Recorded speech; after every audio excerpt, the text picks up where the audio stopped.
A teen spy for the Union Army. True story Part 4. As the sun rose over the smoky ridges of Tennessee, young Charlie's face was caked in dirt and ash. He had barely slept, the sounds of distant cannon fire echoing all night in the mountains. But there was no time to rest. The mission General Rosecrans had entrusted to him was more dangerous than anything he had attempted before. The Confederates had fortified Chattanooga. Supplies flowed in from Georgia, and the Union Army desperately needed a route to cut off those lifelines. Charlie's mission was to scout the Confederate rail lines and determine when and where their supply trains were most vulnerable. Disguised as a barefoot farm boy selling chestnuts, Charlie set out.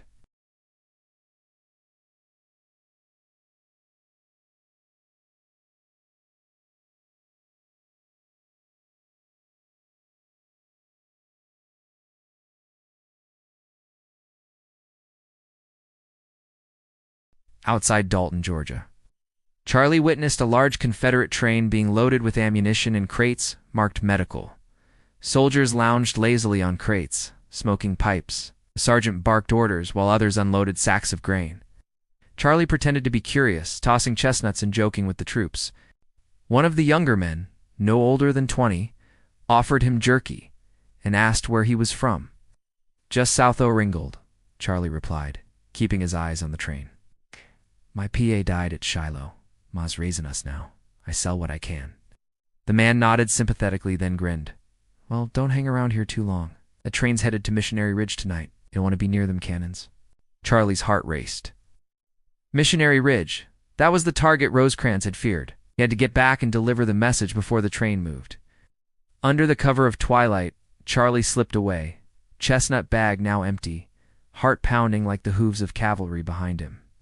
But just as he reached the edge of town, a hand grabbed him roughly from behind. "Where you headed, boy?"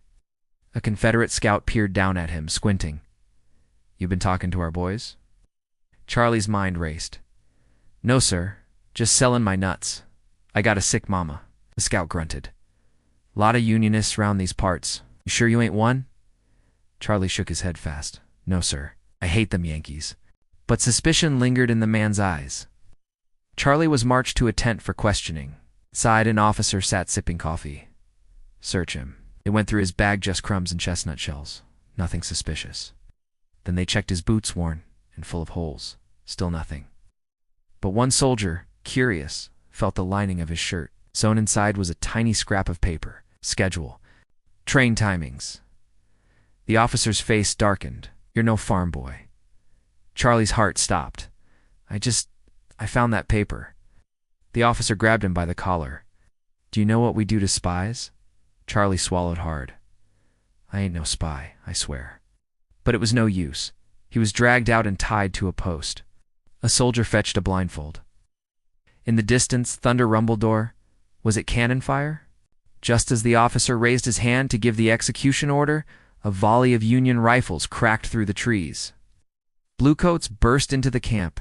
Chaos erupted. Charlie dropped to the ground as bullets zipped overhead. A Union scout, recognizing him, cut his ropes. "Charlie, you all right?" Charlie coughed. "Barely." The scout grinned. "We got your message. The train won't reach Missionary Ridge."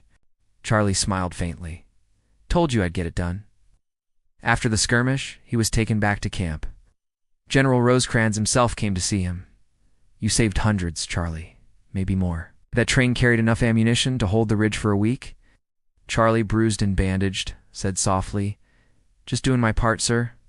Rosecrans laid a hand on his shoulder. "You're not just a boy anymore. You're a soldier, a hero." Word of Charlie's bravery spread quickly. Even President Lincoln heard about the teen spy who stopped the train.